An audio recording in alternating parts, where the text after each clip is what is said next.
or her colleague, Lord Wolfson, will be able to write to me. My Lords, I feel I must begin by declaring an interest, as did the noble Lord Dubbs. 2 weeks ago, I was speaking at an Extinction Rebellion protest, an organisation explicitly targeted by the Home Secretary in her comments on this bill, blocking the road outside Bank Tube. On Sunday, I was with thousands of people in Liverpool, making lots of noise, protesting against plans to hold an electronic warfare conference in the city-owned convention centre there. And today, were I not in your Lordship's house, I'd be in East London, where organisations including Quaker Roots, Campaign Against the Arms Trade and the Peace Pledge Union are taking non-violent direct action against the merchants of death doing business at our government's invitation on our shores. In my maiden speech, I said I would aim to bring the voice of the streets into the House, and my noble friend and I will be aiming to do just that right through the progress of this bill. For this, the issues in this bill are every bit as close to the heart of the Green Party as the Environment Bill. For as the noble Lord Oates implied, the right to protest is as much a climate emergency issue as the treatment of our soils or the management of our woodlands. Non-violent direct action has always been something the young, the poor, women and minority groups and the workers have had to do to get their voice heard. As the noble Lord Hendy indicated, workers in particular have suffered from a great emaciation of that right over centuries in the UK. And the climate emergency and the nature crisis, already damaging their lives and threatening much worse, are something on which we must particularly hear from the young. The noble and learned Lord Judge noted that there's no member of your Lordship's House under the age of 30. In fact, we have just 5 members under the age of 40, and in the other place there are just 5 members under the age of 30. The young must gather outside and shout, my lords, because they're not allowed into these chambers. Democracy, a representative parliament, would be a very good idea. In fact, 16 and 17-year-olds in England are denied even the right to vote, and the government is planning legislation that will deny more of the young that right to vote.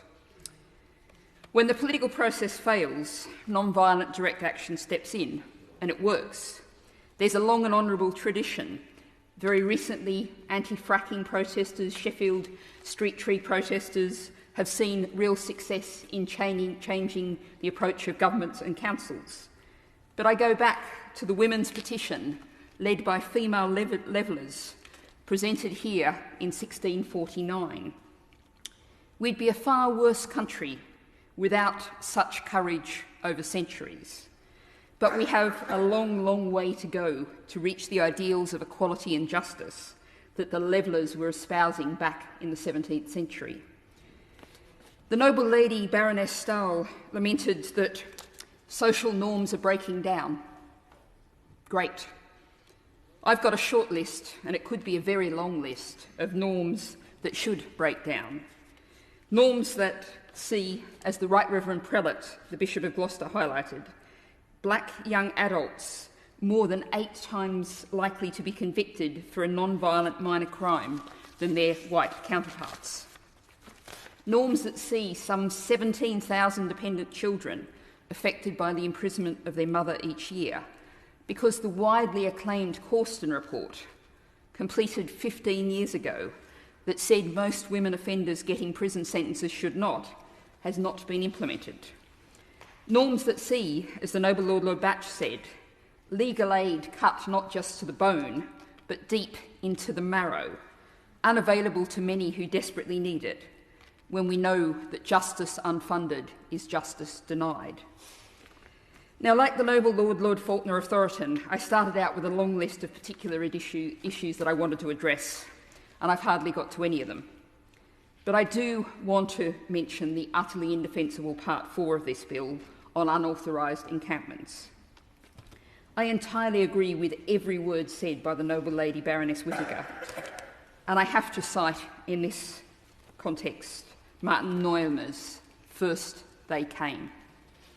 Roma, Gypsy and Traveller people remain in the UK and far more widely, victims of the most pernicious, unchallenged, vile discrimination.